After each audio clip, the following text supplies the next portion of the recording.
नमस्ते प्यारे बच्चों। तो आज हम देखेंगे अध्याय 4 सरल समीकरण। इसके पहले वाले जो अध्याय थे वो हमने पिछली वीडियो के माध्यम से समझे थे। यदि आपने उनको नहीं समझा है, नहीं देखा है, तो इसके डिस्क्रिप्शन में लिंक दी है, यहाँ आप जाकर के आप देख सकते हैं या प्ले लिस्ट पर जाकर के देख सकते हैं। कुछ बच्चों के कमेंट्स हैं कि प्ले लिस्ट पर कैसे जाएं। तो देखिए, एक ये छोटी सी प्रोसेस है। यदि आप इतना कर लेते हैं तो आप प्ले लिस्ट पर जाकर के सभी विषयों की वीडियो देख सकते हैं। कक्षा 7वीं के जो हमारे 6 विषय हैं, 6 विषयों की आप जो है प्ले लिस्ट पर जाकर के सभी वीडियो आपको प्राप्त हो जाएंगी। तो देखिए, तो यहाँ देखिए इस प्रकार से जैसे ही आप अपना मोबाइल खोलते हैं तो इस प्रकार से आपके यहाँ पर यूट्यूब दिखेगा, है ना। आप अपने यूट्यूब पर जाइए, यहाँ हम क्लिक करेंगे तो किस पर चले जाएंगे, हम सीधे यहाँ पे यूट्यूब पर चले जाएंगे, है ना। तो यूट्यूब पर जाने पर देखिए, तो आपके मोबाइल पर जैसे ही आप यहाँ खोलते हैं तो यूट्यूब इस प्रकार से आपको यह पूरी स्क्रीन पर दिखने लगता है। यहाँ पर ये देखिए, ये है अपना यूट्यूब, है ना। तो ये यूट्यूब है। तो इस यूट्यूब पर यहाँ देखें आगे चिन्ह बने हुए हैं। तो ये जो चिन्ह बना हुआ है ये सर्च का चिन्ह है, इसको क्लिक करना है। तो देखिए हम इसको क्लिक करते हैं जैसे ही, तो इस प्रकार से स्क्रीन पर ये यहाँ दिखने लगता है। यहाँ लिखा हुआ सर्च यूट्यूब और यहाँ माइक बना रहता है और ये आपकी कीबोर्ड रहती है ना। तो इस कीबोर्ड से इस पर आपको क्या करना है, टाइप करना है।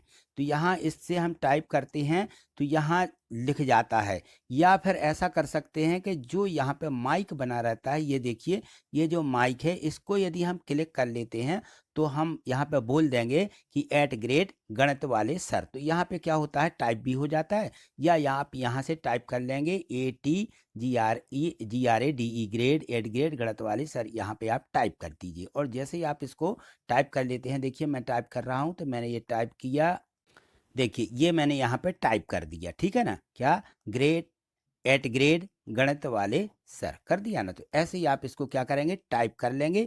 और यहाँ पे देखें जो हमारी यहाँ पे कीबोर्ड दी है, तो इस कीबोर्ड पर देखिए यहाँ नीचे ये जो निशान बना रहता है, ये यहाँ पे सर्च का निशान है, नीला नीला दिख रहा होगा। या किसी किसी में ऐसा तीर का निशान भी बना रहता है और ये भी नीला रहता है। तो हमें क्या करना है, इसको क्लिक कर देना है। जैसे ही हम इसको क्लिक करते हैं तो यहाँ देखिए प्ले लिस्ट खुल जाती है। तो हमने इसको क्लिक किया और क्लिक करने सबसे पहले इस प्रकार से वीडियो दिखेंगी, एक दो वीडियो दिखेंगी। और इन वीडियो में देख लेना कि ये गणित वाले सर की जो भी वीडियो आपको दिखे इस प्रकार से, तो आप उस वीडियो पे क्लिक कर दें। तो हमें वीडियो पे क्लिक करना है। हमने ये वीडियो पे जैसे ही क्लिक किया तो क्लिक करने पर देखिए, तो ये वीडियो खुलने लगती है और ये यहाँ पे चालू हो जाती है वीडियो। तो यहाँ दो निशान आते हैं और सफ़ेद से रहते हैं, तो इसको आप पॉज कर दें, बंद कर दें, है ना। तो जैसे ही हम इसको बंद कर देते हैं, इसके कर देते हैं, तो वीडियो बंद हो जाती है। और उसके बाद हमें करना क्या है, ये देखिए फिर से लिखा है गणित वाले सर, ये इसको आपको क्लिक करना है। तो जैसे ही आप क्लिक करेंगे तो प्ले लिस्ट पर पहुंचेंगे।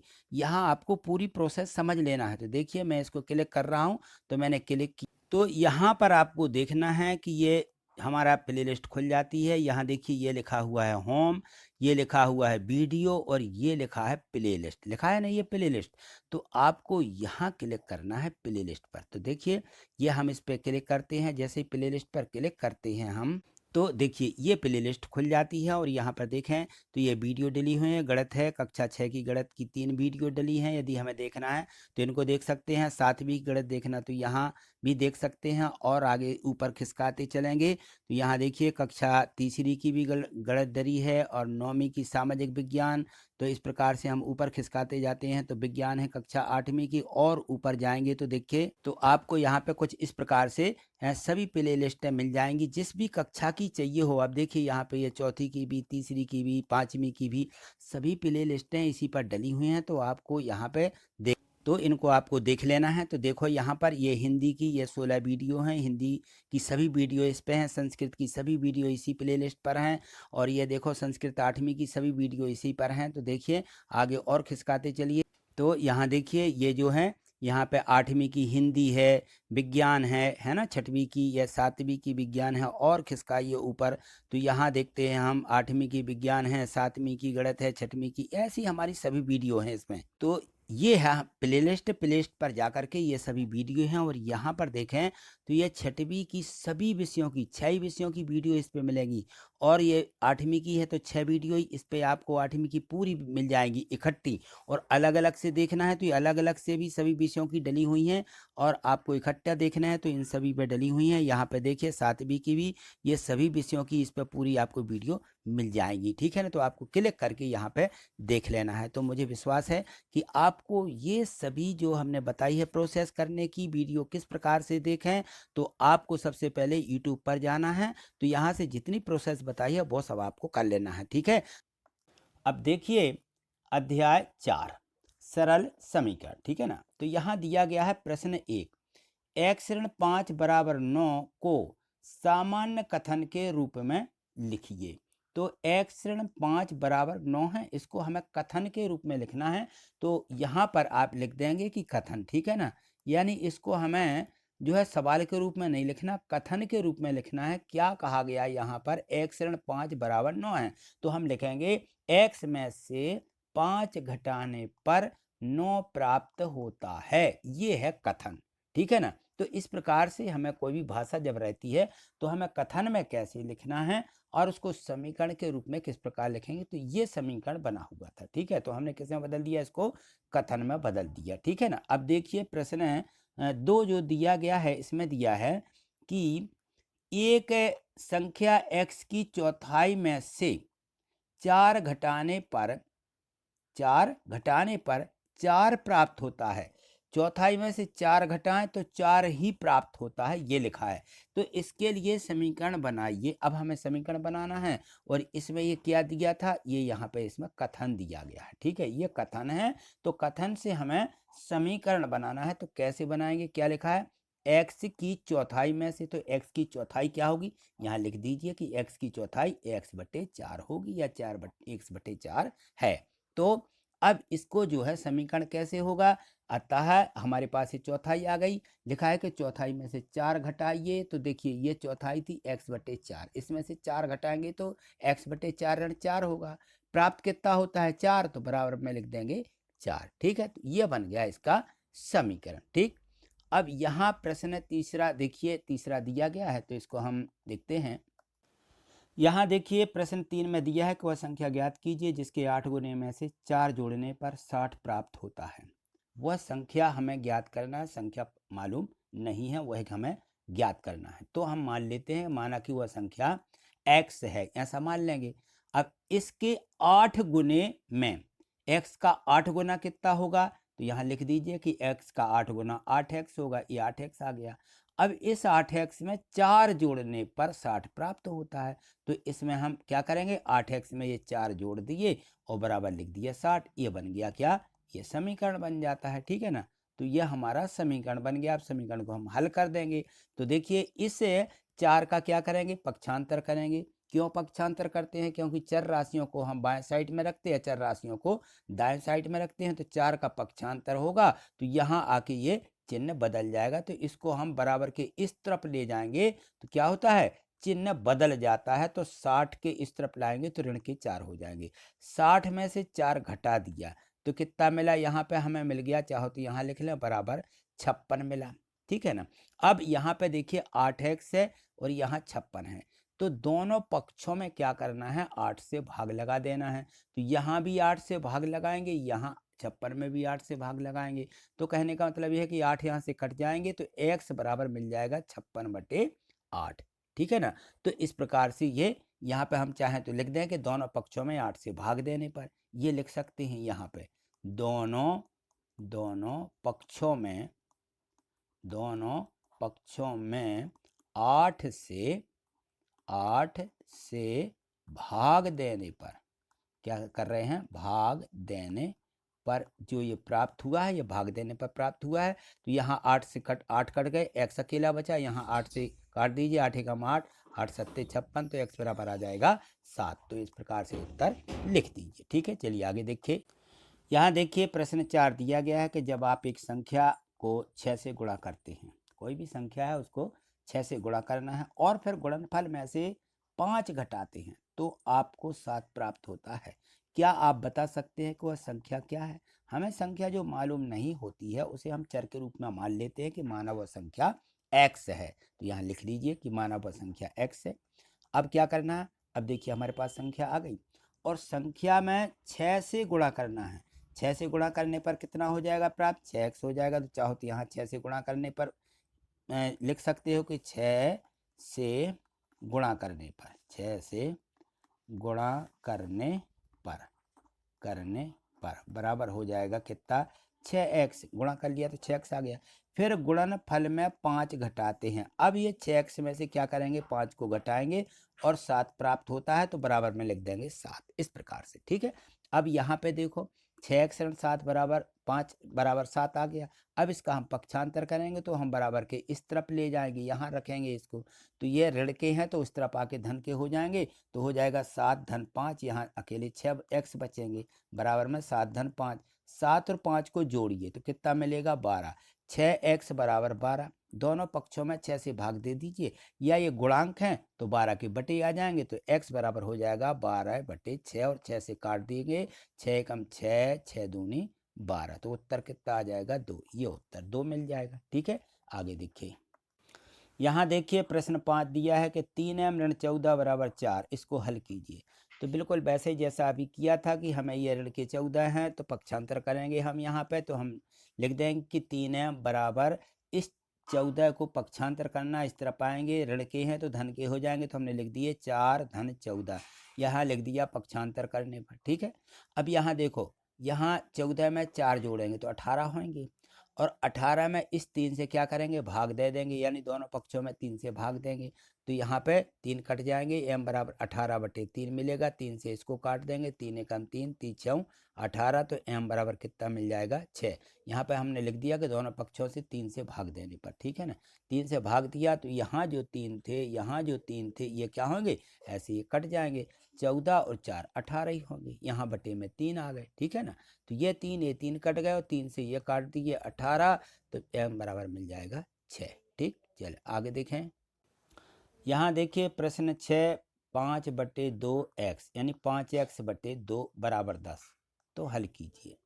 अब देखिए यहाँ पे 5x/2 है और बराबर में 10 थे। तो हमने लिख दिया कि दोनों पक्षों में 2 से गुणा करने पर, क्योंकि इसमें बटे में 2 हैं इसीलिए 2 को कैंसिल करना है, यानी या तो सीधे 2 का 10 में गुणा करके 5x बराबर ये लिख सकते हो, 5x बराबर 10 गुणित 2, यानी कितना हो जाएगा? सीधा 3 गुणा 20 हो जाएगा। तो यहाँ सीधे 5x बराबर 20 ऐसा लिख सकते हैं, या दोनों पक्षों में गुणित 2 लिख लें। तो ये देखिए 2 से ये 2 कट जाएंगे और 10 का 2 में गुणा होगा। यहाँ लिख दिया कि दोनों पक्षों में 2 से गुणा करने पर। तो ये अकेले बचेंगे यहाँ 5x और यहाँ हो जाएंगे 10 दूनी 20। तो ये आ गया। ठीक। अब यहाँ 5x है, यहाँ 20 है, तो x को हम क्या करेंगे? ये गुणांक है तो गुणांक को भाग में ले जाते हैं तो 20 के बटे 5 आ जाएगा। तो 20/5, 5 से काट दिया, 5 एकम 5, 5 चौके 20, x बराबर मिल जाएगा 4। ठीक है। इस प्रकार से इनको हल करना है। चलिए आगे देखें। प्रश्न 7 दिया गया है कि किसी संख्या के तिगुने और 11 का योग 32 है, वह संख्या ज्ञात कीजिए। माना हम मान लेते हैं इसको कि जो संख्या हमें ज्ञात करना होती है उसे हम मान लेते हैं कि माना वह संख्या x है। तो यहाँ हमने मान लिया कि माना वह संख्या x है। x का तिगुना कितना होता है? 3x, ये भी लिख दिया। ठीक है ना। तो अब तिगुना हमने लिख दिया 3x और 11 का योग कितना है? 32 बराबर में लिखेंगे 32। तो यहाँ लिख दिया कि 3x धन 11 बराबर 32। ठीक है। अब इस 11 का क्या करेंगे? इसका पक्षांतर करेंगे, यहाँ ले जाएंगे ऋण में।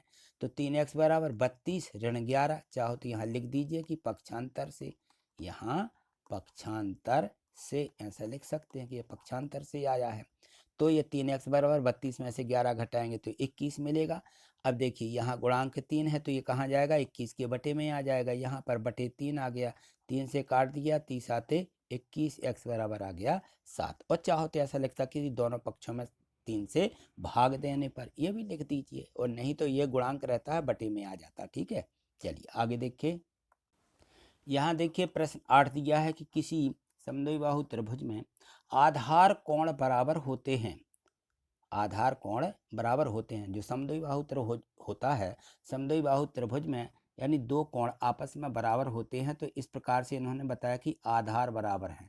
ऐसा समझ लीजिए कि ये हमारा समद्विबाहु त्रिभुज है और इस समद्विबाहु त्रिभुज में ये दोनों आधार के कोण हैं और ये हमारा ये शीर्ष है, ठीक है, इसको मान लेते हैं ये शीर्ष का कोण है, ये आधार के कोण हैं और ये दोनों भुजाएं बराबर हैं। जब ये भुजाएं बराबर होती हैं तो ये समद्विबाहु त्रिभुज है, इसलिए दोनों कोण क्या होते हैं, बराबर होते हैं।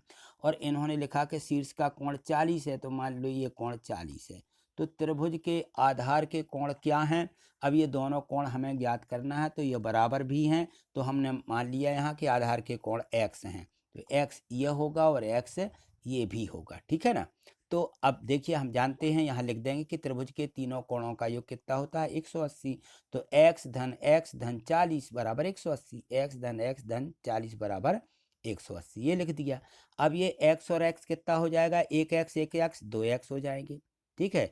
और ये 40 धन के हैं, इसका क्या करेंगे, पक्षांतर करेंगे, तो 80 के इस तरफ लाएंगे, इसको यहाँ पर ऋण के हो जाएंगे, ये धन के हैं, तो हमने लिख दिया 180 ऋण 40 और x 2x बराबर 180 ऋण 40, 180 में से 40 घटाएंगे तो कितने मिलेंगे, 140 बराबर में यहाँ 140 लिख दीजिए, 140 आ गए।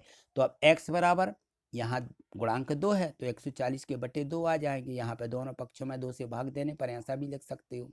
तो यहाँ ये बटे में 2 आ गए, 2 से काट दिया, 2 सत्ते 14, शून्य का शून्य, x बराबर 70। तो त्रिभुज के आधार के दोनों कोण कितने होंगे, 70 हो, ये भी 70 होगा और ये भी 70 हो जाएगा, दोनों 70 होंगे, ठीक। तो इस प्रकार से इसको हल करना है, ठीक है। चलिए आगे देखिए, यहाँ देखिए प्रश्न 10 दिया है कि रीमा के पिता की आयु 49 वर्ष है, माने उसकी क्लियर है, पिता की आयु तो 49 वर्ष है, उनकी आयु रीमा की आयु के 3 गुने से 4 वर्ष अधिक है। जो ये आयु है ये रीमा की 3 गुना करें तो उससे 4 अधिक और है, तो रीमा की आयु क्या है, यहाँ रीमा की आयु निकालना है। तो रीमा की आयु जब निकालना तो इसे हम मान लेंगे कि माना रीमा की आयु x वर्ष है। अब क्या लिखेंगे, प्रश्नानुसार, प्रश्न के अनुसार हम कह रहा है कि रीमा की आयु के 3 गुने से 4 अधिक किसकी है, ये पिता की आयु है।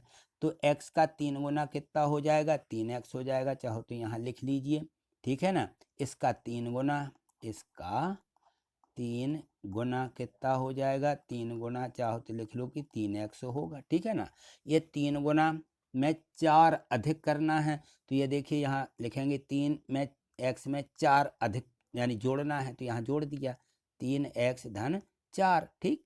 और बराबर में कितने के हो जाएगा, ये 49 के बराबर पिता की आयु के बराबर हो जाएगी, ठीक है।